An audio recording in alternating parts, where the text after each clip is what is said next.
What is up, everybody?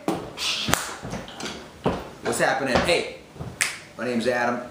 I've got ulcerative colitis, and I wanted to introduce a couple of friends. Right here, in this little contraption, this is actually my yogurt maker, my yogurt machine, which I haven't used for about a year and a half, but got an email a couple of days ago from somebody who cruises around the site, a guy named Peter out there in New Zealand. What up, Peter? I figured, you know what, it's time to crank out some yogurt. So, this has actually been in here for about 25 hours now, cooking up. And if you're wondering, what the hell is Adam talking about yogurt for? Well, I'll tell you the reason why. A lot of people who have ulcerative colitis, who also treat their disease with diet, either exclusively or partially or whatever, and of some of those folks who follow the SCD diet or a whole bunch of other types of diets that exist, yogurt is often a part of your diet. And why is that? Well, in yogurt there's a lot of different active bacterias.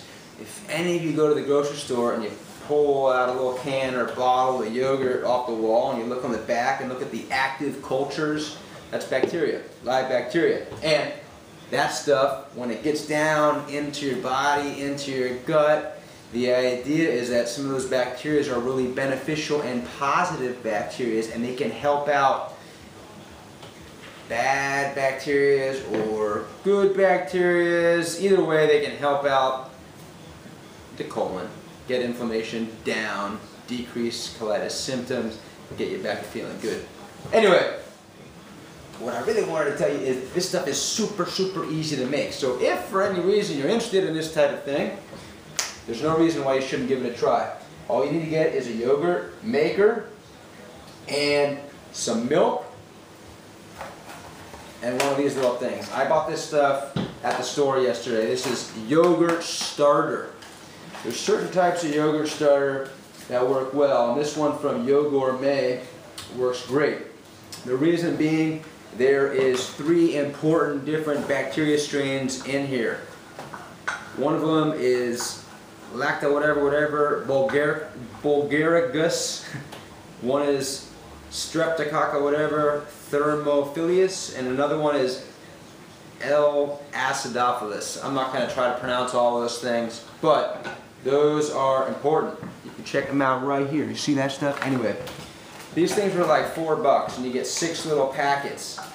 I put in 2 into about 2 quarts of milk. Unfortunately, I had to throw out quite a bit of the milk because, and let me take these things out real quickly because we're done now. 6 of these little containers that came in. Now all I'm doing once I'm done is I'm going to put these caps on them and put them in the fridge and cool them down. This is like, I mean, it's definitely warmer than room temperature, but not too much warmer. This is done. Look at this yogurt. Look, it's not falling out of there. See that? Woo! I could probably go all the way upside down. Whoa! Look at that! Anyway, how you make this stuff is you get your milk and you heat it up over the stove. You want to heat the milk up to 180 degrees. That's going to allow you to kill off any bad bacteria which might have made its way into the milk, however they might make their way in there. Once you get it up to 180 degrees, you want to cool down the milk. And the way you can do that is your milk pot, you can bring it over to the sink and get another pot, fill it up with cold water, put that pot in there, bring the temperature down. You want to use a little thermometer to be checking it. Those things cost like $2.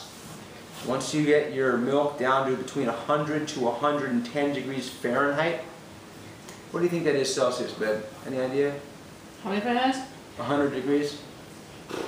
10 degrees, probably about 40. Alright, check that out to make sure.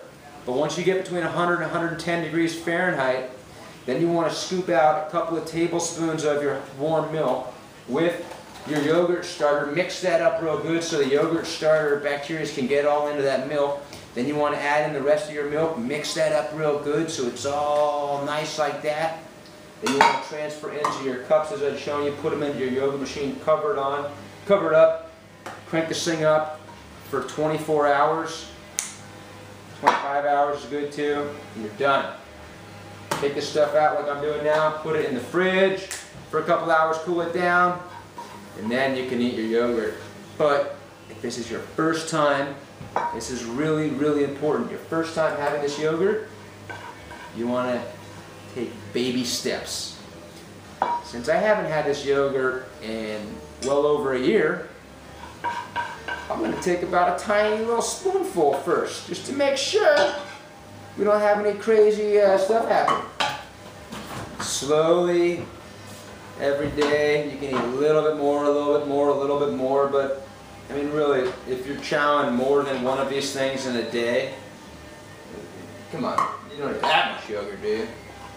Anyway, half a teaspoon your first several days. I want to make sure this agrees with you.